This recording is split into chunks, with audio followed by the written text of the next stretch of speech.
Picture this. A team of archaeologists carefully excavating an ancient cave site in Europe uncovers a pile of scattered bones mixed together, some clearly animal, others unmistakably human. At first glance, it looks like a fairly typical dig, the kind that produces a modest research paper and maybe a mention in a university newsletter. Then, closer examination reveals something startling.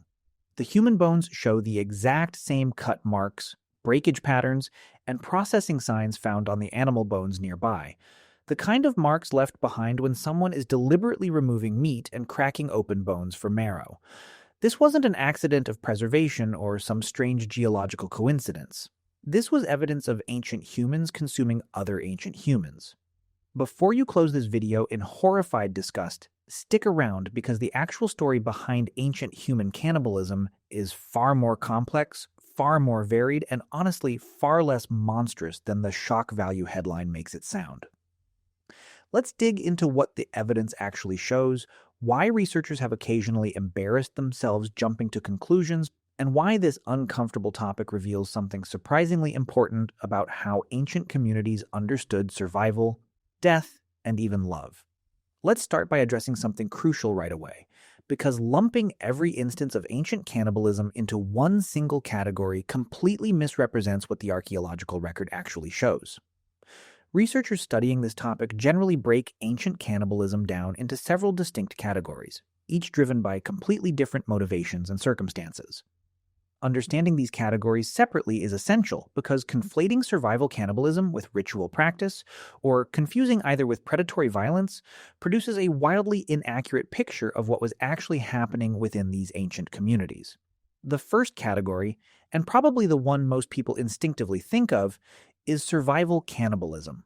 This occurred when communities faced such extreme, prolonged food scarcity that consuming deceased community members became a last resort strategy for keeping remaining survivors alive. This wasn't casual or common behavior. It represented an absolute final option, reserved for desperate circumstances where the alternative was watching an entire group starve to death.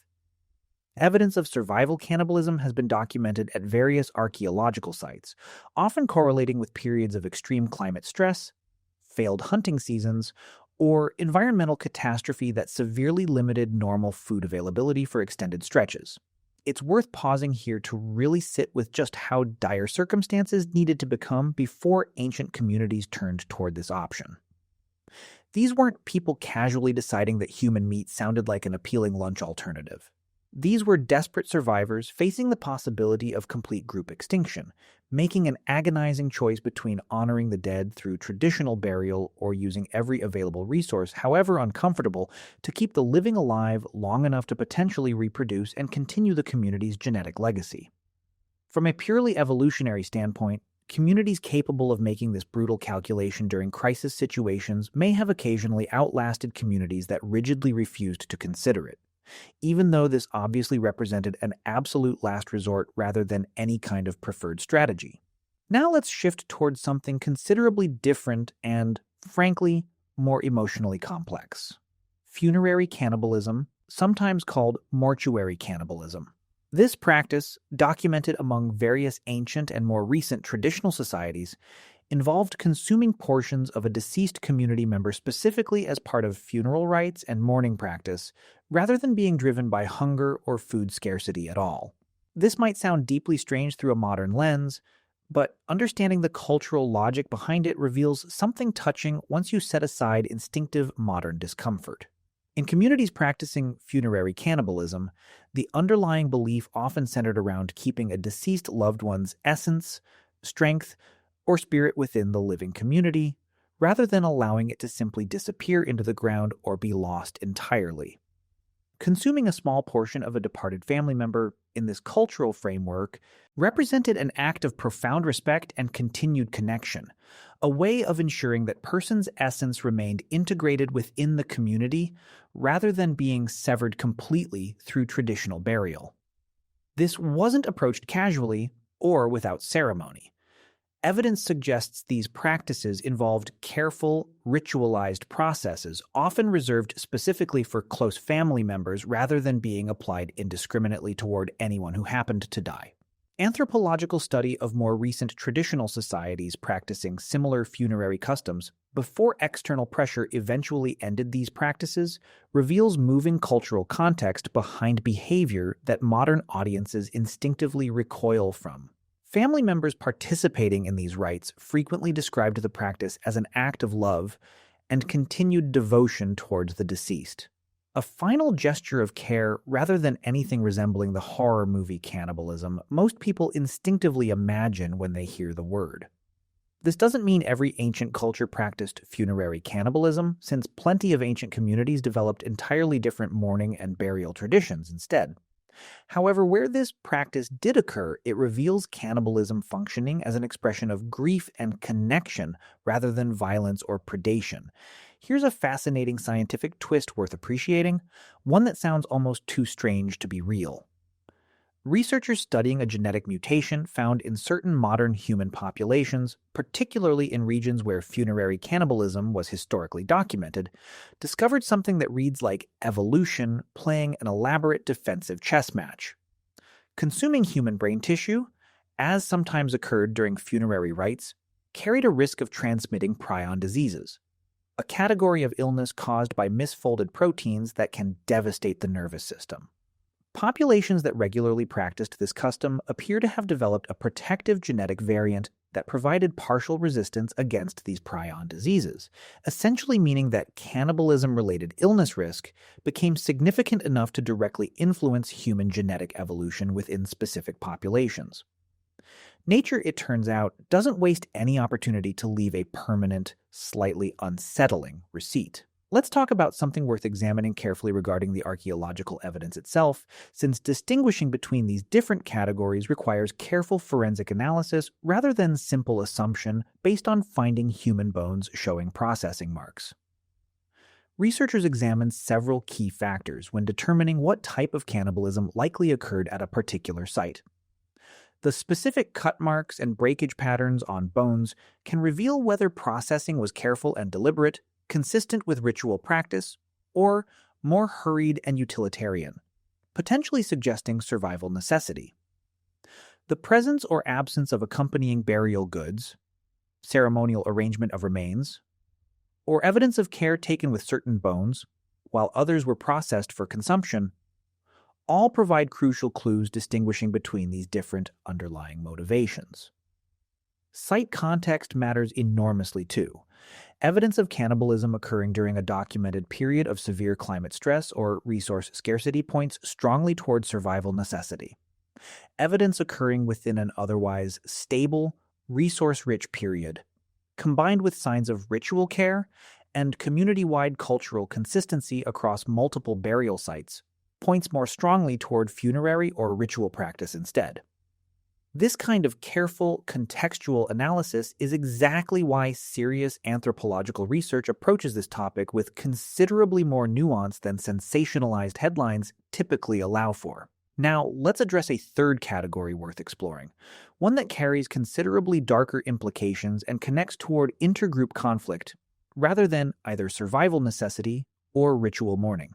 Some archaeological evidence suggests instances of what researchers sometimes call exo-cannibalism, meaning the consumption of individuals from outside one's own community, potentially connected toward conflict between rival ancient groups competing for territory or resources. This represents a different phenomenon compared to the previous two categories, since it likely involved violence and territorial competition rather than either desperate survival, necessity, or loving ritual practice directed toward one's own deceased family members. Evidence for this particular category tends to be considerably more contested among researchers, partly because distinguishing intergroup violence-related cannibalism from other explanations for scattered or processed human remains requires extremely careful analysis, and partly because this category carries obvious potential for misinterpretation or exaggeration. Some sites initially interpreted as evidence of violent intergroup cannibalism have later been re-examined and reinterpreted as more likely representing funerary practice or even non-cannibalistic processing related to secondary burial customs, where bones were deliberately cleaned and rearranged for cultural reasons unrelated to consumption at all. This ongoing scientific debate reveals just how difficult it can be to definitively interpret ancient evidence, even with modern forensic techniques available to researchers. By the way, if you want to go even deeper into the secret lives of ancient humans, I just launched a full course called The Secret Lives of Ancient Humans. 10 modules, 3+ hours of content covering everything we never talk about on YouTube. What they feared, how they communicated, what hunted them, and much more. Plus an exclusive PDF guide included. Link in the description. See you inside. Let's dig into some specific, well-documented examples that help ground this discussion in actual archaeological evidence rather than pure theoretical discussion.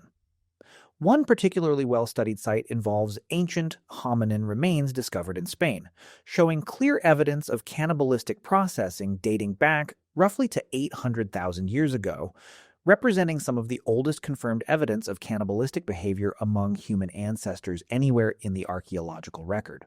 The specific cut marks and bone breakage patterns at this site closely mirror processing techniques used on animal remains found within the same layers, strongly suggesting these ancient hominins were consuming other members of their own species using essentially the same butchering techniques applied toward hunted game. Researchers examining this particular site have proposed multiple possible explanations, ranging from survival necessity during resource-scarce periods toward potential competition between rival hominin groups over valuable territory and resources. The sheer age of this evidence makes definitive interpretation particularly challenging, since we're dealing with hominin species that predate fully modern humans and about whom we still have considerably less behavioral and cultural context compared to more recent ancient human populations closer to our own direct lineage. Moving toward more recent evidence involving anatomically modern humans, several European sites dating back tens of thousands of years show similar cannibalistic processing marks on human remains, often coinciding with documented periods of severe climate stress associated with fluctuating ice age conditions. These findings align reasonably well with the survival cannibalism explanation discussed earlier, since environmental record from these specific time periods shows evidence of extreme resource scarcity that would have created exactly the kind of desperate circumstances potentially driving communities toward this last resort survival strategy. Here's a slightly absurd but important cautionary tale worth including, since it perfectly illustrates why modern researchers approach this topic with considerably more caution than earlier generations sometimes did. In the 19th and early 20th centuries, certain archaeologists and anthropologists developed an almost suspiciously enthusiastic habit of labeling nearly any scattered or damaged human remains as evidence of cannibalism, often with minimal supporting analysis. This tendency became so widespread and so frequently inaccurate that later researchers eventually coined a term specifically mocking the phenomenon, describing it as an overeager rush towards the most sensational possible explanation, rather than careful scientific reasoning. Multiple sites originally declared definitive proof of ancient cannibalism were later re-examined using more rigorous methodology and found to actually reflect entirely different explanations, including animal scavenging, natural bone weathering, or ordinary burial practices that simply looked dramatic to less experienced eyes. Essentially, entire academic careers were occasionally built on evidence that amounted to little more than old bones and enthusiastic imagination. Let's also touch on something worth appreciating regarding how modern researchers approach this topic considerably more carefully than earlier generations of archaeologists sometimes did. Historically, evidence suggestive of ancient cannibalism was sometimes interpreted somewhat hastily or sensationally, occasionally reflecting more about the cultural biases and assumptions of the researchers themselves, rather than representing careful, objective analysis of the actual evidence. Modern archaeological practice increasingly emphasizes multiple independent lines of evidence, careful comparison against known ritual burial practices, and caution against jumping toward the most dramatic possible interpretation simply because it makes for a more attention-grabbing headline or research finding. This matters considerably because ancient cannibalism remains a sensitive topic where careless interpretation can inadvertently reinforce inaccurate, dehumanizing stereotypes about ancient populations, particularly when researchers examining sites connected toward specific modern indigenous populations fail to approach the evidence with appropriate cultural sensitivity and scientific rigor. Responsible modern archaeological practice increasingly involves collaboration with descendant communities, where relevant, ensuring that interpretation of potentially sensitive practices like ancient cannibalism reflects scientific understanding rather than outdated colonial-era assumptions that sometimes characterized earlier generations of research in this particular field. Now, here's something worth exploring regarding why this topic generates such intense modern fascination and, frequently, visceral discomfort, despite representing rare behavior even within the broader scope of ancient human history.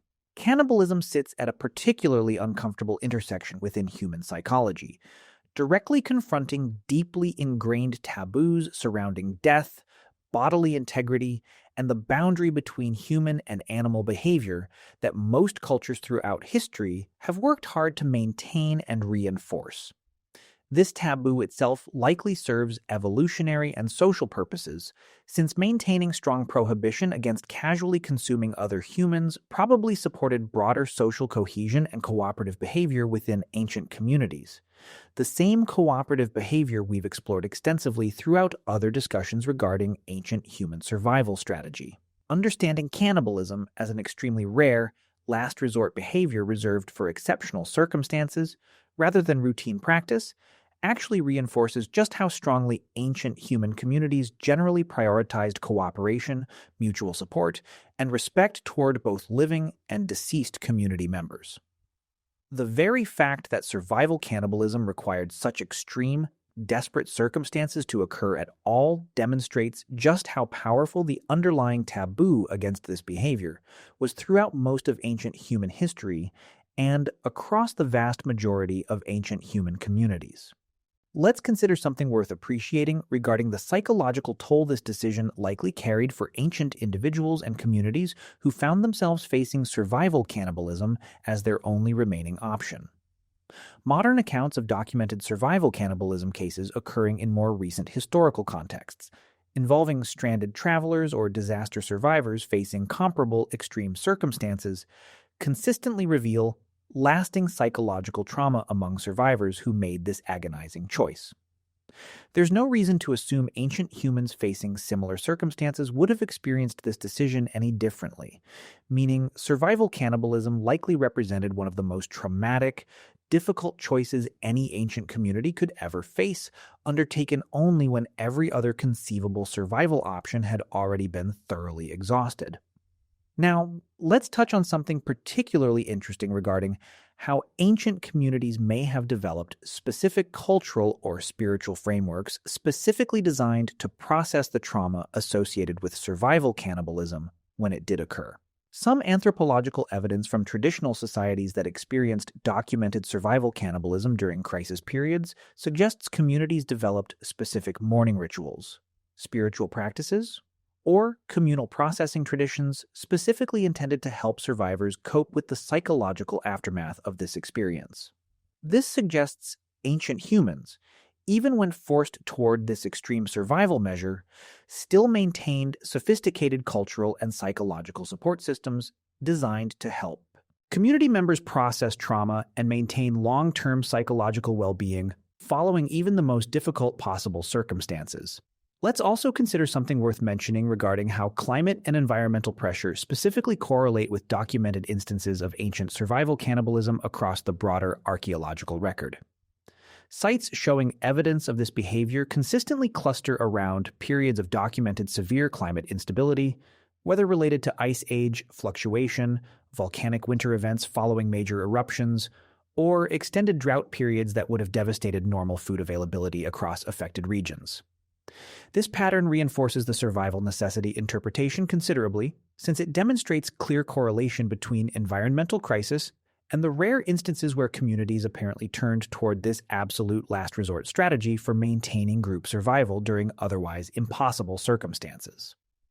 Let's take a brief detour toward the animal kingdom, since comparing ancient human cannibalism against similar behavior across other species actually helps put the entire human experience into fascinating perspective. Cannibalism, it turns out, isn't some uniquely disturbing human invention at all.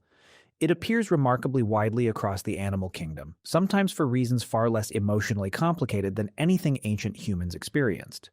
Certain spider species famously allow offspring to consume the mother shortly after birth.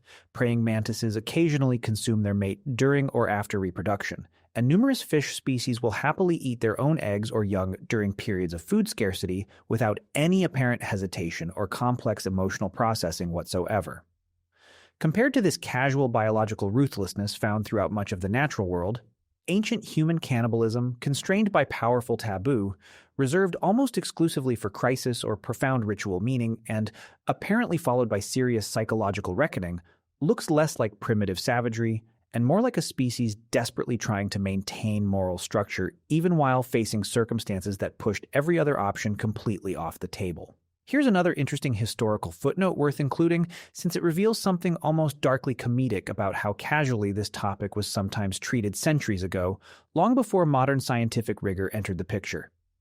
During certain periods of European history, ground human remains, sourced from ancient burial sites, battlefields, or even fresher graves, were occasionally sold as medicine, marketed toward treating everything from headaches to epilepsy. This practice, sometimes referred to by historians using a term describing corpse-based medicine, represents a strange, unsettling reminder that discomfort surrounding human remains consumption has fluctuated considerably throughout history, and that even relatively recent European populations who might otherwise consider themselves far removed from anything resembling ancient cannibalism engaged in their own uncomfortably similar practices, just dressed up in the more socially acceptable language of medicine rather than survival or ritual mourning. Here's something worth pondering as we consider the broader implications of this uncomfortable but scientifically important topic. Ancient cannibalism, properly understood through careful archaeological and anthropological analysis rather than sensationalized popular imagination, actually reveals something surprisingly profound about ancient human psychology and social structure. Rather than representing casual, monstrous behavior, the evidence overwhelmingly suggests cannibalism among ancient humans occurred within very specific, constrained circumstances, either desperate survival necessity during crisis, deeply meaningful funerary practice reflecting profound love and continued connection toward deceased family members, or rare instances connected toward intergroup conflict during periods of territorial competition and violence. This nuanced picture stands in sharp contrast toward popular cultural imagination, which frequently portrays ancient cannibalism as a routine, almost casual practice reflecting supposedly primitive or savage behavior fundamentally different from modern human psychology and morality. The actual evidence suggests something considerably more complex and, frankly, more relatable once you strip away the sensationalized framing. Ancient humans facing survival cannibalism were making agonizing, traumatic choices during crisis, choices that likely haunted survivors for the remainder of their lives. Ancient humans practicing funerary cannibalism were expressing love and continued devotion toward deceased family members through cultural frameworks that, while unfamiliar to modern audiences, reflected emotional depth and meaningful ritual significance rather than casual disregard for human life or dignity. Let's wrap up by considering something worth appreciating regarding how this entire topic connects toward broader themes we've explored throughout other discussions regarding ancient human survival and social structure. Just as ancient humans developed sophisticated cooperative behavior, extensive social support systems, and remarkable resilience in the face of brutal environmental challenges, their approach toward this particular uncomfortable topic reveals similar underlying patterns. Even when facing absolutely desperate circumstances that pushed communities toward extreme measures, evidence suggests ancient humans approached these situations with cultural sophistication, ritual meaning, and psychological processing frameworks that reflected considerably more depth and humanity than popular imagination typically credits them with.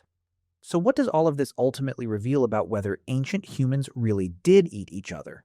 The honest answer is nuanced rather than simply yes or no.